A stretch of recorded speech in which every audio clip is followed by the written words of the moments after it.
Good afternoon students. आज हम पढ़ेंगे फिफ्थ क्लास का हिंदी। आपका चैप्टर पार्ट 6 है यक्ष युधिष्ठिर संवाद। ये एक कहानी है। बात उस समय की है जब पांडवों और कौरवों से दुर्योधन और शकुनी के छल से के कारण जुए में अपना सब कुछ हार गए थे। पांडव कौरवों से अपना सब कुछ हार गए थे। उस समय की बात है जिस कारण पांडवों को 12 वर्ष का वनवास और 1 वर्ष का अज्ञातवास मिला था। तो क्या होता है, वनवास काल में जब पांडव कई प्रकार के कष्ट सह रहे थे, ये सहते सहते एक दिन वो भ्रमण करते करते बहुत दूर निकल आए। दोपहर हो चुकी थी, वो थक चुके थे, प्यास से बहुत व्याकुल थे। वो एक पेड़ के नीचे बैठ गए। तो युधिष्ठिर ने अपने छोटे भाई सहदेव से कहा कि तुम जाओ और जाकर जल की खोज करके ले आओ।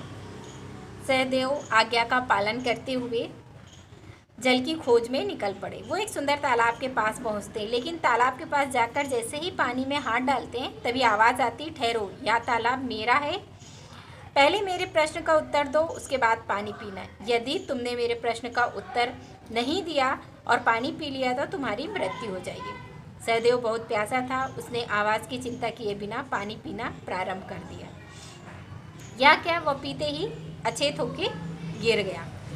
जब सहदेव को काफ़ी टाइम हो गए, वो वापस लौट कर नहीं आए, तो युधिष्ठिर ने नकुल से कहा कि जाओ और जाकर पता लगाओ कि सहदेव को इतना देर क्यों लग गई, वो अभी तक क्यों नहीं आया। तो आज्ञा पाकर भाई की नकुल भी चले गए। अब उसी दिशा में जाते हैं तो शीघ्र ही उस तालाब के पास पहुंचते हैं, तो वहाँ भी देखते हैं कि उनका भाई मूर्छित होकर पड़ा है। चारों तरफ वो देखते हैं नजरें घुमाकर, तो कुछ दिखाई नहीं देता। वो भी पानी पीने लग जाते हैं। जैसे ही पानी पीने जाता है नकुल, वैसे ही तालाब से फिर आवाज़ आती, ठहरो, ये तालाब मेरा है और पानी पीने से पहले तुम्हें मेरी सवालों के जवाब देने पड़ेंगे। नकुल ने भी आवाज़ की परवाह नहीं की और पानी पी लिया और पानी पीते ही मूर्छित होकर गिर पड़े। नकुल को भी काफ़ी देर हो गई, वो नहीं आया, तो फिर अर्जुन को कहा कि अर्जुन जाकर के देखो कि भाई अभी तक क्यों नहीं आया। जब अर्जुन जाते हैं तो देखते हैं तालाब के पास उनका भाई भी मूर्छित पड़ा हुआ है। और अर्जुन सब तरफ आवाज़, उनको भी आवाज़ आती है तो आवाज़ की तरफ देखते हैं, तीर चलाते हैं, लेकिन कोई दिखाई नहीं देता है। अर्जुन भी आवाज़ों को अनसुना करके पानी पीने जैसे ही तालाब की तरफ जाते हैं, वैसे ही पानी पीने के बाद वो भी मूर्छित होकर गिर जाते हैं। अब युधिष्ठिर को बहुत चिंता बढ़ जाती है, उसने भीम को भेजा। भीम भी जाते हैं, आवाज़ को ध्यान नहीं और पानी पीने का प्रयत्न करते हैं, वो भी अचेत गिर जाते हैं। जब भीम भी वापस नहीं आए तो युधिष्ठिर को बहुत चिंता बढ़ गई, तो वो खुद अपने भाइयों की तलाश में निकल पड़े। जैसे ही वो तालाब के पास पहुंचते हैं और भाइयों को मूर्छित होकर देखते हैं तो सोचते हैं कि कहीं दुर्योधन ने इस तालाब में विष तो नहीं मिला दिया। वे चारों ओर देखने लगते हैं मगर कोई दिखाई नहीं देता है। प्यास, बहुत ज़्यादा प्यास लगी रहती है, इसलिए वो तालाब में उतर जाते हैं। और जब तालाब में उतरते तब उन्हें भी वही ध्वनि सुनाई देती कि ये तालाब मेरा है, मेरे प्रश्नों के उत्तर देने के बाद ही आप पानी पी सकते हैं। युधिष्ठिर समझ गए और वो तैयार हो गए यक्ष के प्रश्नों के उत्तर देने के लिए। तो यक्ष उनसे पहला प्रश्न करते हैं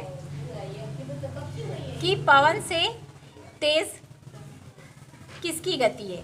जवाब में युधिष्ठिर बोलते मन। आकाश से ऊंचा कौन है? पिता।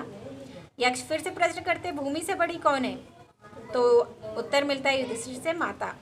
मरने वाले का मित्र कौन होता है? युधिष्ठिर धर्म। यक्ष फिर से प्रश्न करते हैं अंत तक मनुष्य का साथ कौन देता है? युधिष्ठिर धैर्य। फिर प्रश्न होता है मनुष्य का सर्वोत्तम धन क्या है? स्वास्थ्य। फिर यक्ष प्रश्न करते हैं ऐसी कौन सी चीज़ है जिसे त्याग कर मनुष्य सबका प्रिय हो जाता है? युधिष्ठिर अहंकार। फिर यक्ष प्रश्न करते हैं संसार में किसी भी कोने में कौन साथ देता है? तो युधिष्ठिर का आंसर होता है विद्या। इस प्रकार अपने सभी प्रश्नों के जवाब सही पाकर यक्ष बहुत खुश होता है और बोलता है कि तुम मेरी परीक्षा में सफल हो गए, तुमने सारे उत्तर सही दिए हैं। तो अब बताओ तुम्हारे कौन से भाई को जीवित कर दूँ? तो युधिष्ठिर बोलते हैं नकुल को। यक्ष पूछते हैं क्यों? तो युधिष्ठिर नम्रता से बोलते हैं कि मेरे पिता की 2 पत्नियाँ थी, कुंती और माद्री। मैं अर्जुन और भीम माता कुंती के पुत्र हैं और नकुल और सहदेव माता माद्री के पुत्र हैं। माता कुंती के पुत्रों में मैं जीवित हूँ, तो आप माता माद्री के पुत्र नकुल को जीवित कर दीजिए। यक्ष बहुत प्रसन्न हुए और उन्होंने युधिष्ठिर के सभी भाइयों को जीवित कर दिया। ये पाठ आप अच्छी तरह से पढ़ लेना और इसके जो क्वेश्चन आंसर और बैक एक्सरसाइज है हमारी हम नेक्स्ट क्लास में करेंगे।